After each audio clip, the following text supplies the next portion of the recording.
Welcome to Star Institute channel. Now we start the force. Okay, हम आज chapter start करेंगे. कौन सा? फोर्स चैप्टर स्टार्ट करेंगे, क्योंकि ये वेरी इंपॉर्टेंट चैप्टर है. ये काफ़ी इंपॉर्टेंट चैप्टर है हमारे जो क्लास 9th का जो है वो काफ़ी इंपॉर्टेंट और कंपटीशन के पॉइंट ऑफ व्यू से तो बहुत ही ज़्यादा इंपॉर्टेंट ये चैप्टर है.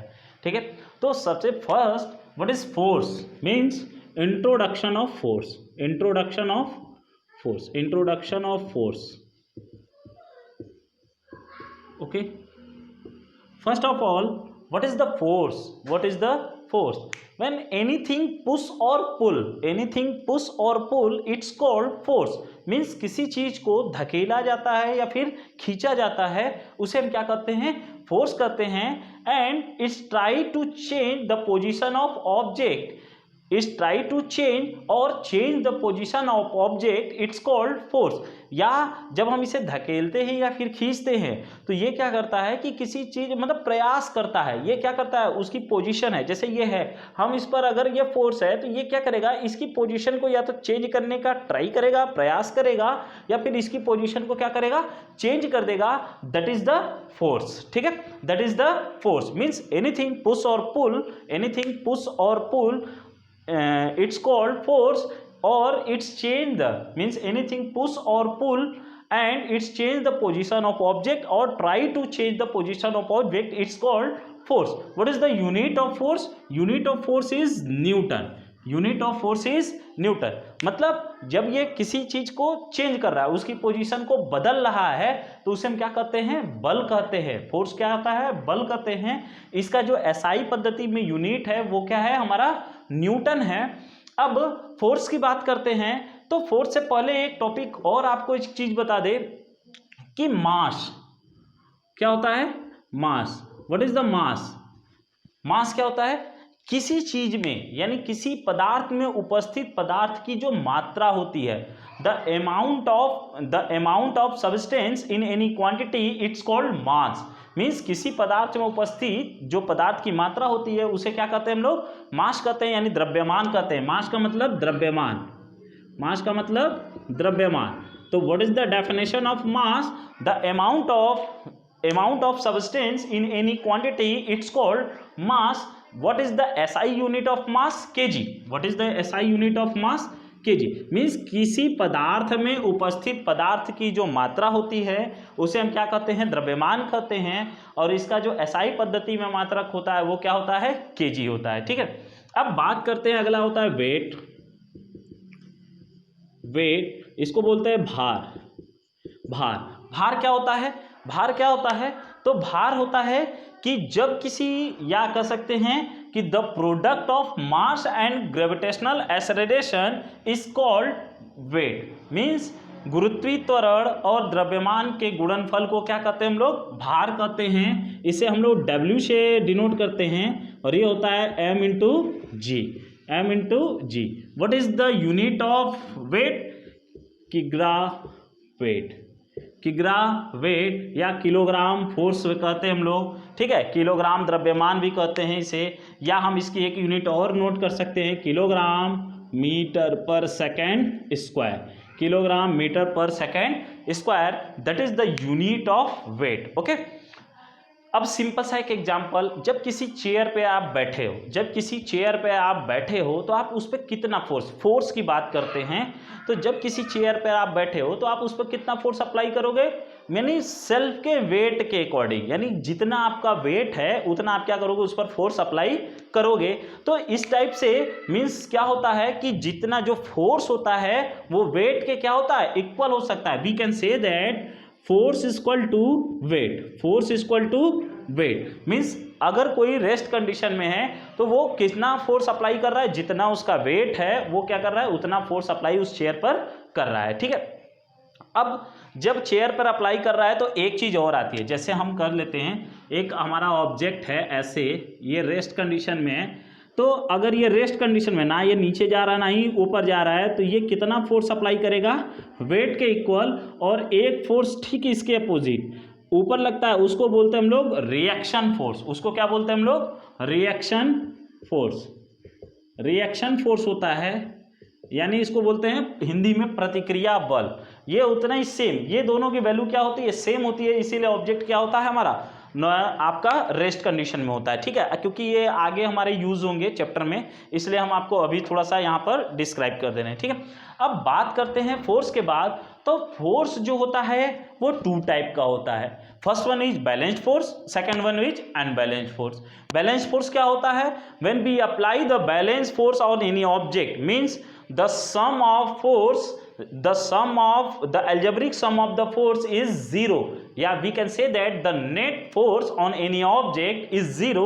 It's called balanced force. Means जैसे ही अभी सिंपल सा एक एग्जांपल, एक फोर्स आप क्या कह सकते हैं, इसको जो आपका बैलेंस्ड फोर्स होता है, यानी इसको हिंदी में संतुलित बल बोलते हैं। तो संतुलित बल क्या होता है, एक ऑब्जेक्ट आपने एक बल ऊपर की ओर लगाया और सेकंड बल आप नीचे की ओर लगा रहे हैं, तो जो दोनों का सम होगा वो क्या होगा, या तो वो जीरो हो जाए, यानी एक प्लस है और दूसरा क्या है माइनस, तो इसकी वैल्यू क्या हो जाती है, जीरो।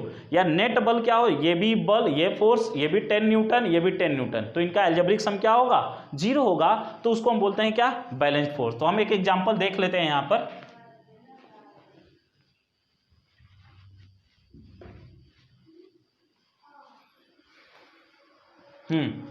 क्या पढ़ रहे थे हम लोग, balanced force. Balanced force means संतुलित बल। अब बात करते हैं बैलेंस फोर्स की, तो हम एग्जांपल से आपको एक देते हैं कि जैसे हमने एग्जांपल अभी दिया था कि एक ऑब्जेक्ट आपका है और इस पर एक फोर्स ऐसे 10 न्यूटन और एक अपोजिट डायरेक्शन में फोर्स लग रहा है 10 न्यूटन, तो अगर हम इसका सम करें तो क्या आएगा, जीरो आएगा। मीन्स जो अपोजिट साइड के फोर्स है, मीन्स क्या होना चाहिए, force are equal and opposite direction, it's called balanced force. जो अपोजिट डायरेक्शन में होगा और इक्वल फोर्स होगा उसे हम क्या कहते हैं, बैलेंस्ड फोर्स बोलते हैं। ठीक है, अब सेकंड आता है हमारा अनबैलेंस्ड फोर्स। अनबैलेंस्ड फोर्स या इसको बोल सकते हैं असंतुलित बल। तो जो अनबैलेंस्ड फोर्स होगा तो उसे हम क्या कहेंगे, जैसे सिंपल कि when opposite force are unequal, it's called unbalanced force. या कह सकते हैं when algebraic sum of force is not equal to zero, when algebraic sum of force is not equal to zero which are act on the object, it's called unbalanced force. Means एक object पर आपका अगर कोई force, ऐसे एक आपका object हो गया, इस पे अगर फोर्स अगर ये 10 न्यूटन है और ये क्या है 5 न्यूटन, तो ये क्या करेगा, इसकी पोजीशन को चेंज कर देगा, मीन्स चेंज भी करेगा तो ये अनबैलेंस्ड कर देगा। तो यहाँ पर क्या है, ये 10 न्यूटन और ये 5 न्यूटन, इसका मतलब ये क्या है, ये अनबैलेंस्ड फोर्स है। ठीक है, अब नेट फोर्स की बात करते हैं। इतना तो आपको समझ में आया होगा। अब हम बात करते हैं नेट फोर्स की। What is the net force? Net force means कुल बल, नेट फोर्स। अब देखिएगा, सबसे फर्स्ट कंडीशन में नेट फोर्स सिंपल ये है आपका, ये ऑब्जेक्ट है, इस पर 10 न्यूटन 30 न्यूटन। ठीक है, तो नेट फोर्स आप जब करोगे तो 10 न्यूटन और ये 30 न्यूटन का लग रहा है, तो पहले तो हम ये जान गए कि ये अनबैलेंस्ड फोर्स है। ये क्या है, फोर्स आपका अनबैलेंस्ड फोर्स है। और जो नेट फोर्स होगा, नेट फोर्स जो होगा वो 30 - 20 और ये आएगा 10 न्यूटन का होगा। और उसकी डायरेक्शन मीन्स 30 हम इसे लिए हैं, तो इसकी मतलब डायरेक्शन जो होगी वो क्या होगी, इस साइड होगी, तो हम इसे डायरेक्शन। हाँ, एक चीज और, force is the scalar quantity और वेक्टर क्वांटिटी, तो we know that where we change the direction and magnitude both, so we can say that the force is the vector quantity. Means क्या है, force जो है यहाँ पर दिशा और परिमाण दोनों की जरूरत पड़ रही है, इसलिए फोर्स क्या है हमारा, वेक्टर। यहाँ पे देख लिए, क्योंकि हमें लग रहा था ना किधर लगा रहे हैं फोर्स, किधर लगा रहे हैं फोर्स, इधर लगा रहे हैं फोर्स, इधर लगा रहे हैं, तो यहाँ पर हमें क्या हो रहा है कि हमें मैग्नीट्यूड की भी जरूरत है कि कितना लगा रहे हैं, यानी ये मैग्नीट्यूड हो गया, यानी परिमाण हो गया कि कितना फोर्स लगा रहे हैं और किस डायरेक्शन में लगा रहे हैं, इसकी भी जरूरत। अगर यही डायरेक्शन सेम हो जाती तो ये सारे फोर्स ऐड हो जाते। यहाँ पर केवल डायरेक्शन चेंज होने की वजह से ये क्या होगा, इसका मैग्नीट्यूड चेंज हो गया। तो यहाँ पर डायरेक्शन और मैग्नीट्यूड दोनों की नीड हो रही है, इसलिए क्या है, ये वेक्टर क्वांटिटी है। फोर्स क्या है हमारी, वेक्टर क्वांटिटी है। ठीक है, तो ये नेट फोर्स है। अब नेट फोर्स का सेकंड कंडीशन ऐसे भी होता है कि जैसे आप क्या कर रहे हो कि एक ऑब्जेक्ट है, आप उस पर किसी एंगल पे फोर्स लगा रहे हो, तो जैसे एंगल पे फोर्स लगाओगे या आप किसी ऑब्जेक्ट पर इस टाइप से दो फोर्स अप्लाई कर रहे हो, एक F1 इधर और एक F2 इधर, तो इसका जो नेट फोर्स होगा ना वो कहीं मिड से जाएगा, यहाँ से net force, that is the F net. Means ये दो टाइप के, ये तो सिंपल था, और एक एंगल पे दो फोर्स आप अप्लाई कर रहे हो, तो एक फोर्स आप 90 डिग्री पर और एक वर्टिकली और एक हॉरिजॉन्टली आप कर रहे हो, एक हॉरिजॉन्टल और एक वर्टिकली कर रहे हो, तो इसका जो नेट फोर्स होगा वो कहीं से मिड से जाएगा, तो that is the net force. ठीक है, नेक्स्ट जो टॉपिक है आपका मोमेंटम, क्योंकि जब हम लोग लॉ ऑफ मोशन पढ़ेंगे, जब हम लॉ ऑफ मोशन पढ़ेंगे तो ये टर्म्स बेहद ही आपके लिए इंपॉर्टेंट होंगे, क्योंकि पहले ही हम पढ़ लें, क्योंकि लॉ ऑफ मोशन पढ़ेंगे तो लॉ ऑफ इनर्शिया जो है, सेकंड जो है change of momentum is called force, तो ये सेकंड लॉ ऑफ मोशन है। तो यहाँ आज हम केवल इस क्लास में बेसिक चीज़ें पढ़ेंगे, और नेक्स्ट वीडियो में हम लोग पढ़ेंगे क्या, कि जो लॉ ऑफ मोशन हमारे हैं। ठीक है, तो what is the momentum, momentum.